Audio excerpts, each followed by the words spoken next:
کے اس اہم موقع کے حوالے سے ہم ان سے گفتگو سننا چاہیں گے۔ محمد افضل باشی صاحب۔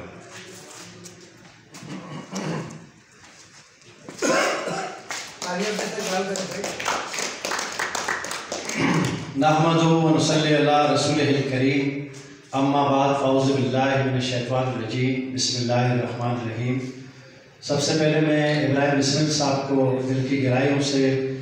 آج خراج عقیدت پیش کرتا ہوں، خراج تحسین پیش کرتا ہوں کہ جنہوں نے آج اس اہم تقریب کے لیے نیشنل پریس کلب کا انتخاب کیا، اور اتنی پاکستان کی اہم شخصیات، چونکہ میں ہمیشہ سے معیار کا قائل ہوں، مقدار کا نہیں،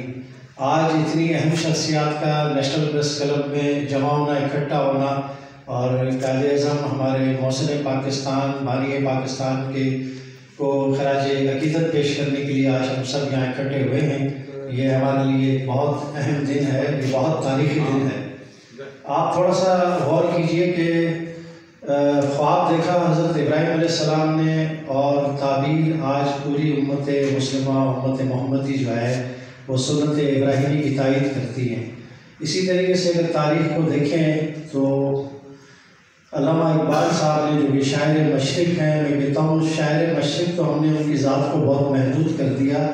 وہ شاعر اسلام ہیں، انہوں نے پوری دنیا اسلام کو ایک اسلام کا قلعہ دیا ہے، اس کا خواب دیکھا ہے۔ انہوں نے اس دور کی تمام افراتفری،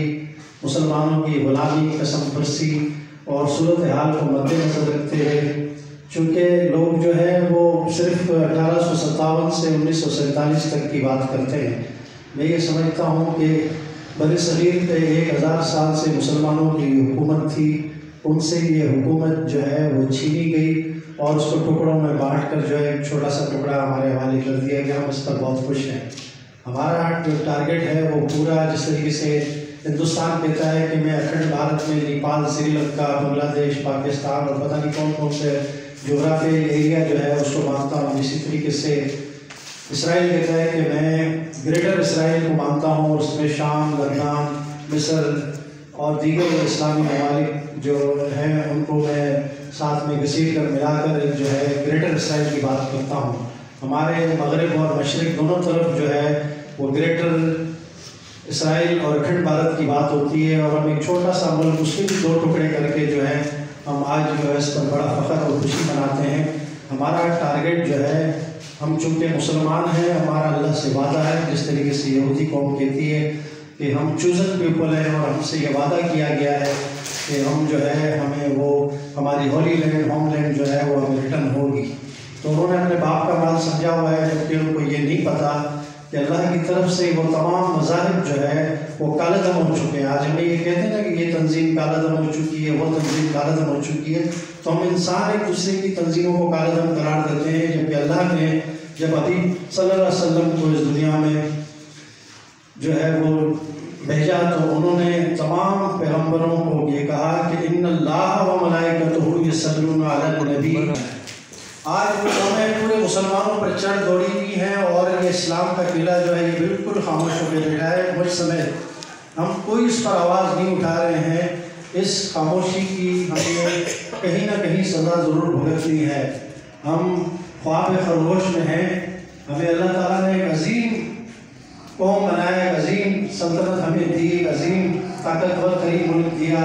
4 موسم دیے، دریا دیے، زمین کے نیچے خزانے دیے، زمین کے اوپر ایک مضبوط فوج دی، اور ایک مضبوط نظریہ دیا۔ ہم اسرائیل کو اس لیے بھی کھٹکتے ہیں کہ ہم ایک نظریاتی ملک ہیں، جیسے وہ اپنے آپ کو ایک نظریاتی ملک تسلیم کرتا ہے، اور دونوں کا قیام تقریباً 1 ہی صدی میں اور 1 ہی سال کے لگ بھگ قریب دونوں کا قیام بنایا ہے۔ بڑی مشکل سے ہے، مجھے رات کو کہہ رہے تھے کہ بھائی میری طبیعت صحیح نہیں ہے، میں دوائی وغیرہ کھا کے کسی بھی طرح کا بہت ممنون مشکور ہوں کہ جنہوں نے اپنا قیمتی وقت نکالا،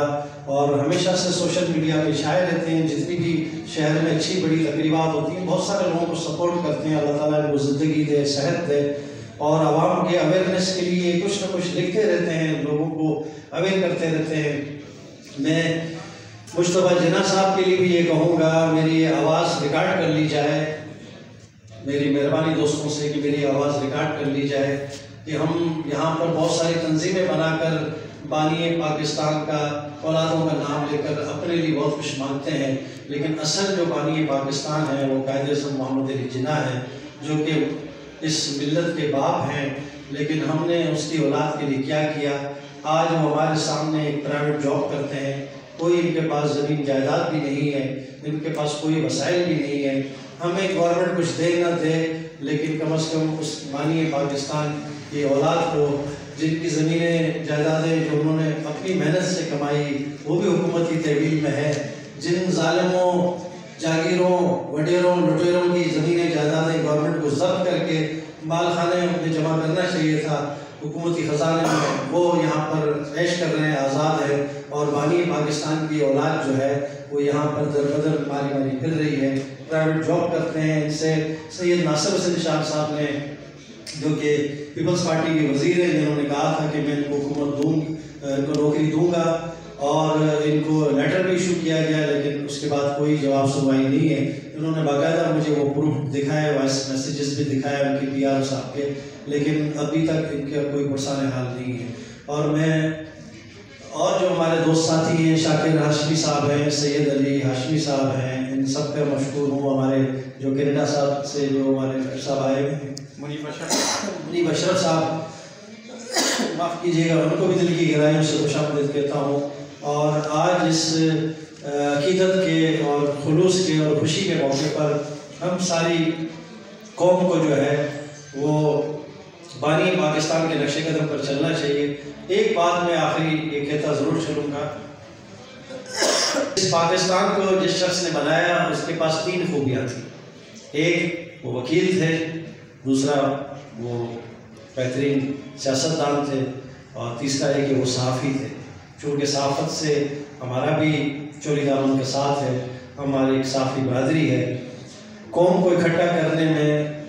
قائد اعظم محمد علی جناح نے اپنا ضرور صحافتی کردار ادا کیا ہوگا۔ قانونی جنگ انہوں نے ایسے وکیل ان انگریزوں سے لڑی ہوگی، انہی کے پاس سے وہ ڈگری لے کر آئے تھے، انہی کے منہ پہ مار دی، اور وہ پاکستان کسی طریقے سے